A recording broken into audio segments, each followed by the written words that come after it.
All right, here we go, everybody. Shut up. This is my band. I can call it what I want. What's up? My name is Isaiah Dominguez, and these are Las Olas. And we're here at Northwest Sessions for round 2, Electric Boogaloo.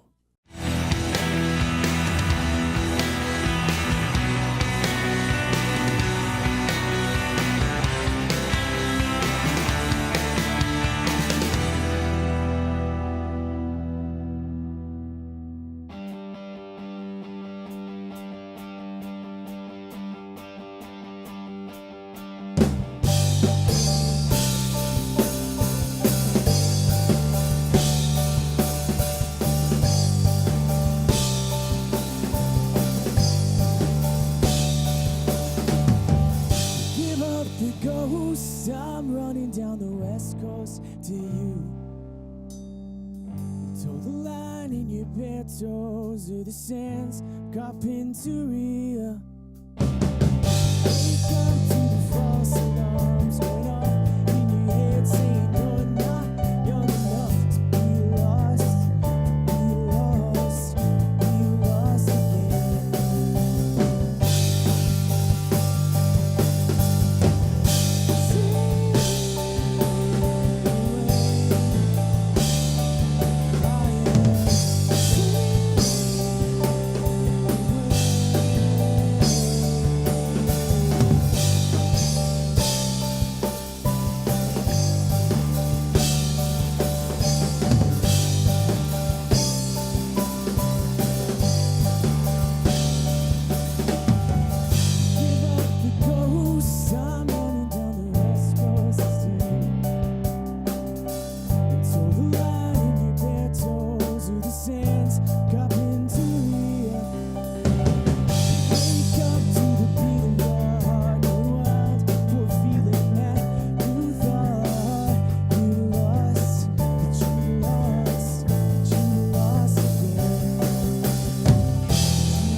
Welcome back to Northwest Sessions. I'm your guest host, Madeline Mosbauer. We have Isaiah Dominguez here in Las Olas. Can you guys go ahead and introduce yourselves?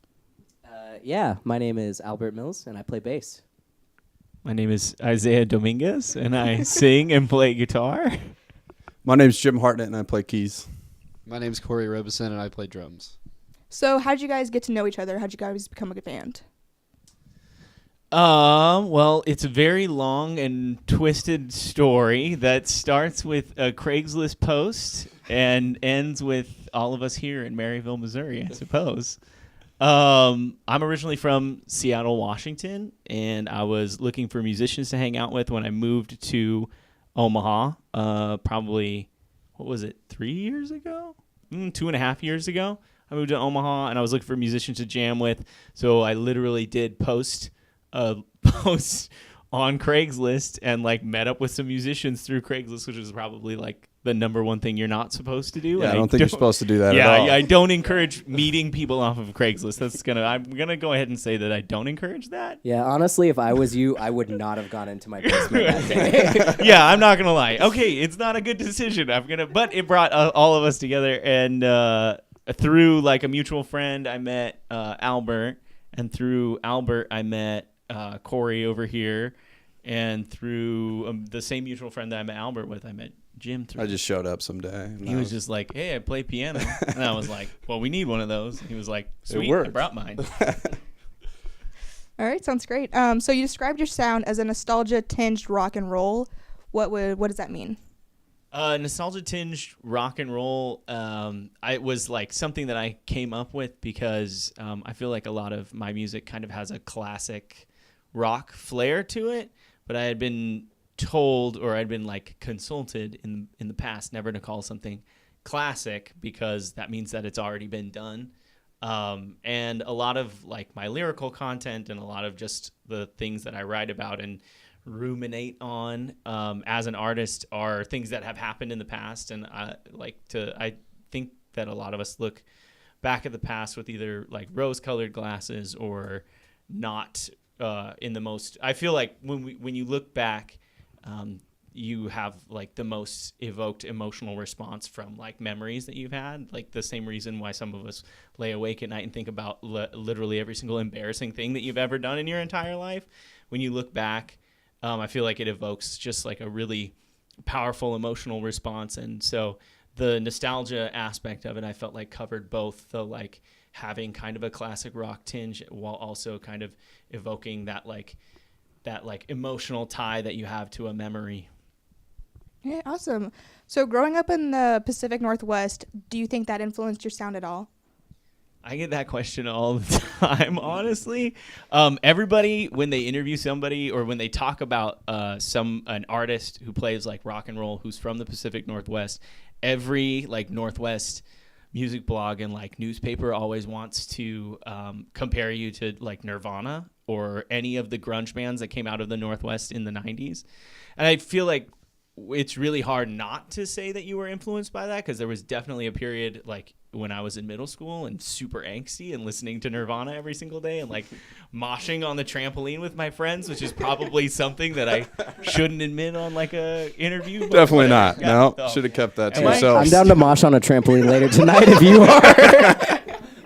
But anyways, like there was definitely a period of time where I did listen to like 90s grunge, and that was a huge part of like my musical upbringing, I suppose. But I think more the Northwest kind of shapes your sound as just like an environment to grow up into, or an environment to grow up in, just because of the people that you're surrounded by and like the influences that you're surrounded by, and this even like down to the scenery that you're surrounded by. I think that like no matter where you're from, that's going to influence what you talk about. So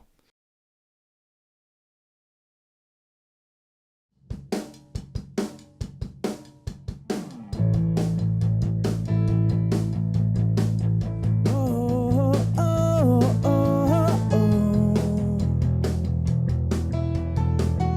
Oh, oh, oh, oh. Turn the radio, drive all night with my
but you just can't fight.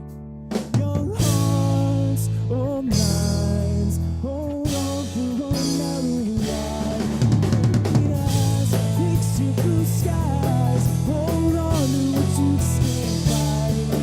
Young hearts or minds, hold on for another ride. Yeah, you make it high. Hold on.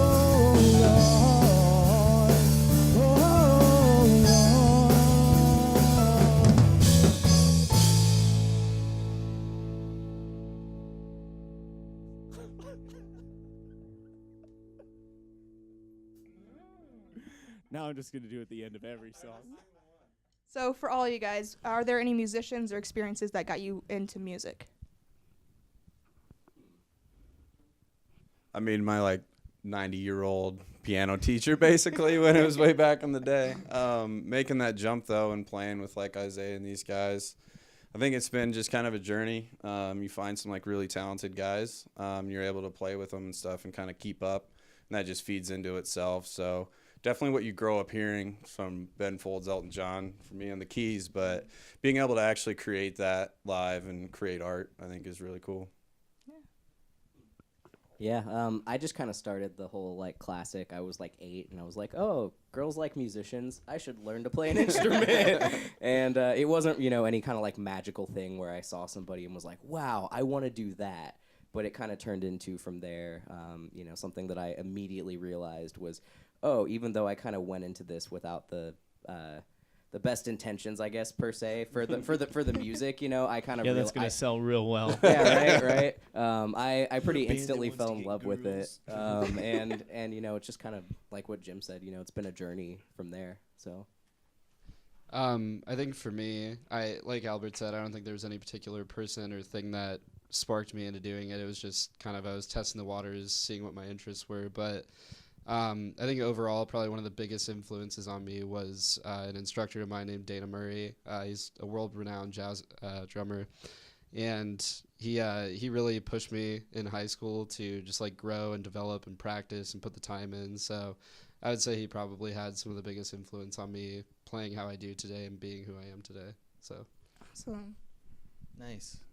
I mean, I can pinpoint my very first show where I was like, I really want to do this now.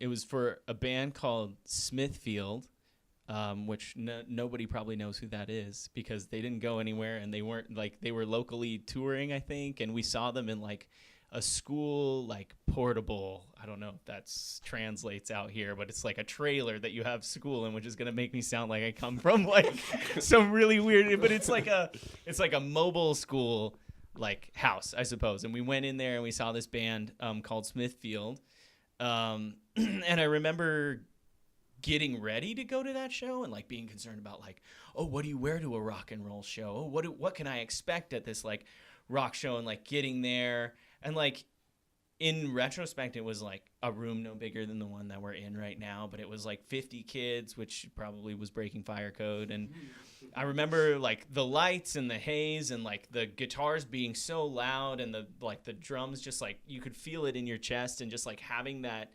experience and then wanting to be like, I want other people to feel, I want to bring that experience to other people. Like I don't want people to show up to like a show that I'm playing and just like, oh, I'm kind of in the background and just like there to be there. Like I want them to go there and have the experience of like, oh, I got dressed up for this concert because I know I'm going to see other people that could potentially be my friends one day and create like a community and create just like just like a full-fledged experience for people to have, because I mean that's half of the fun of rock and roll anyways, is just like creating that environment where somebody can like escape whatever it is that they're dealing with at the time, or maybe they're not dealing with anything, they just want to escape to just be with like-minded people who enjoy the same things and just kind of like let loose for one night. So that's kind of where that all came from.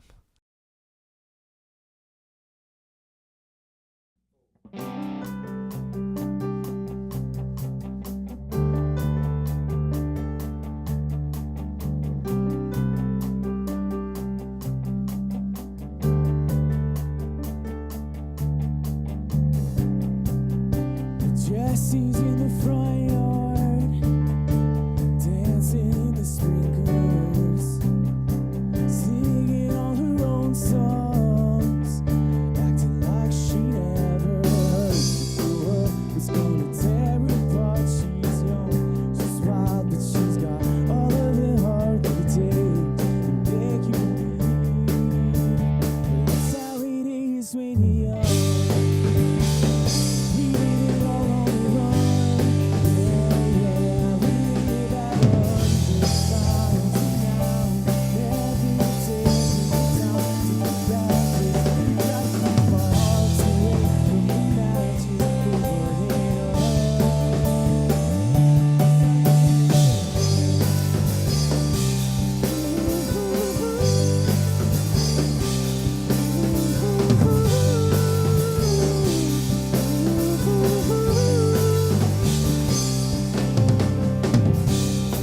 For more years of freedom, best life are really young. You can follow her footsteps, but she'll leave you in ashes and dust. Leave it all on the run. Yeah, yeah, we live at 100 miles an hour. Every day we down to the backwards. We try to keep our hearts away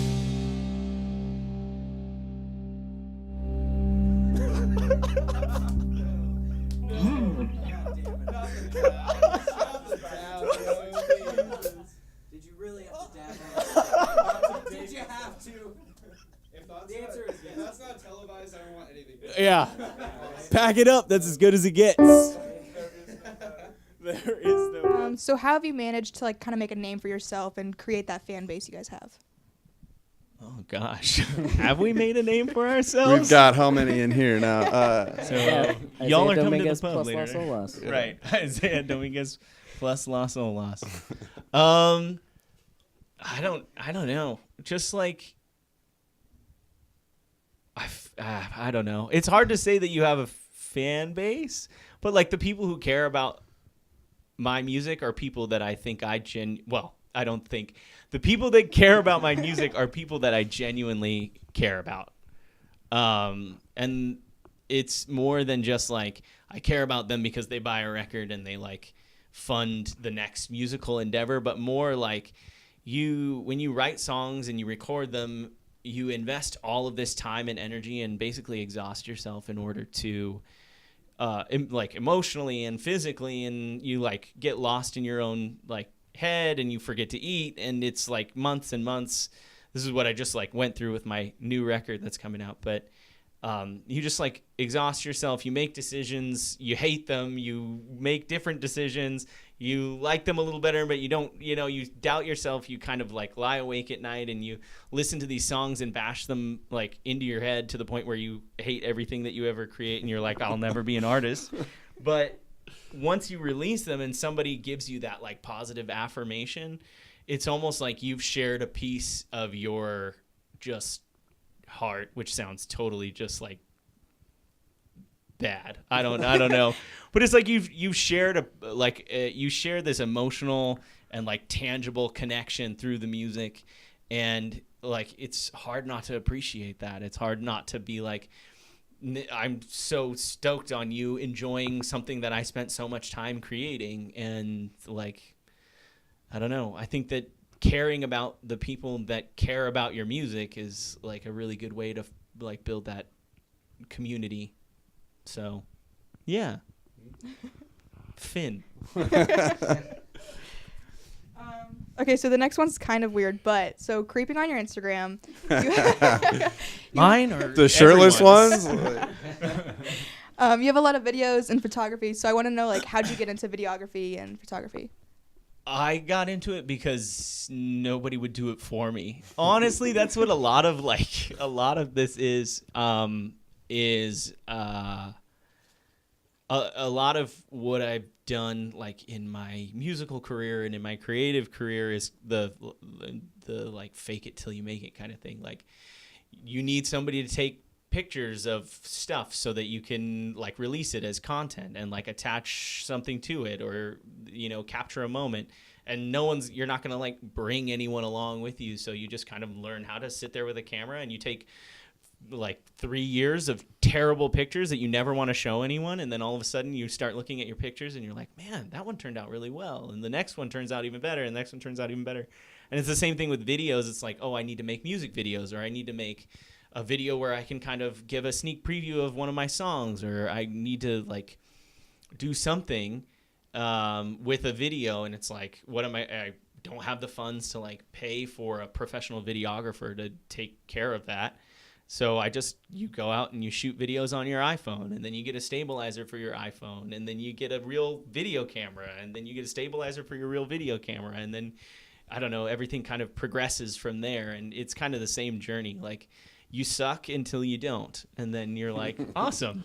Then you're full service. Yeah, exactly. Tell us a little bit about your latest release called Waking Up. Waking Up is, I guess, technically my latest release. Yeah, that's true. I have a new record coming out in June that I haven't announced yet, but I think you The just official did. announcement, yeah, right here. oh no, I done did It's it. been leaked. The exclusive. Listen. So Waking Up was a record that I made when I was still living in Washington, so before I moved out here, and I had the special thing about it was my record before that, Evergreen State, I had gone into like a big studio and I had hired a producer, and I had written all these songs and kind of went through the whole like process of like being an artist, I guess, inside it, and like paid the money and whatnot, and was really dissatisfied with kind of the final product. Not that it was, and I always hate saying that because the guy who worked on the record was like an amazing friend and is still an amazing friend, and he is just like, he worked his butt off on that record and really like made it happen in the way that I wanted it to happen at that point in time. But when I reflect on it and I listen to it again, there was just like there was a lot of room for growth and a lot of room for opportunity.